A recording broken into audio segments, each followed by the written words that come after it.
Bon, Donald Trump a récemment dit qu'il ne connaît pas le Lesotho. Il l'a dit lorsqu'il parlait du fait que des gouvernements américains ont successivement donné 8 millions de dollars chaque année au Lesotho pour promouvoir la communauté LGBT. Il a donc dit que personne ne connaissait le Lesotho. Et après ça, tellement d'Africains se sont fâchés. Le gouvernement même du Lesotho s'est offusqué. J'aimerais qu'on fasse un petit exercice. Voici une carte de l'Afrique. Dites-moi où se trouve le Lesotho. Dites-moi quelle langue est-ce qu'on parle au Lesotho. Dites-moi quelle est la capitale du Lesotho. Dites-moi qui est le président du Lesotho. Je parie que 90, j'aimerais même dire 99% des personnes qui regardent cette vidéo ne pourront pas me donner de réponse. Au Cameroun, on dit le porteur est capricieux.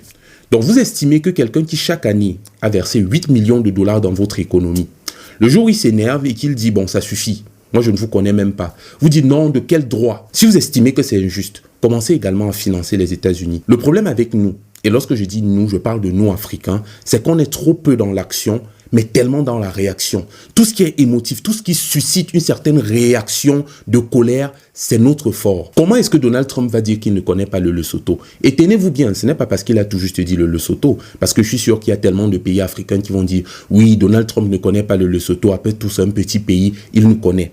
Pendant le premier mandat de Trump, il n'a pas mis les pieds en Afrique ne serait-ce qu'une seule fois. Il a envoyé sa fille Ivanka Trump, ensuite il a envoyé sa femme Melania Trump, mais jamais il n'a mis les pieds ne serait-ce qu'une seule fois. Et voici une vérité crue que plusieurs Africains ne vont pas accepter, mais n'eût été la présence des ressources minérales que nous avons en Afrique actuellement, qui sont nécessaires pour le développement, on ne parlerait même pas de l'Afrique.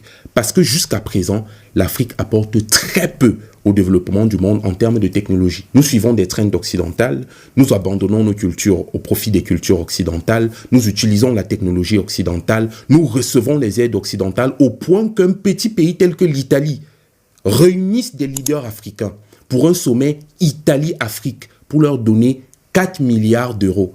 4 milliards d'euros divisés par 55 États, ça fait combien d'argent pour chaque État? C'est à quel point on a déjà touché le fond. Et c'est à quel point on est prêt à recevoir des insultes. Vous pensez sincèrement que Donald Trump ne connaît pas la réalité africaine actuelle? Il sait quelle est la réalité africaine actuelle.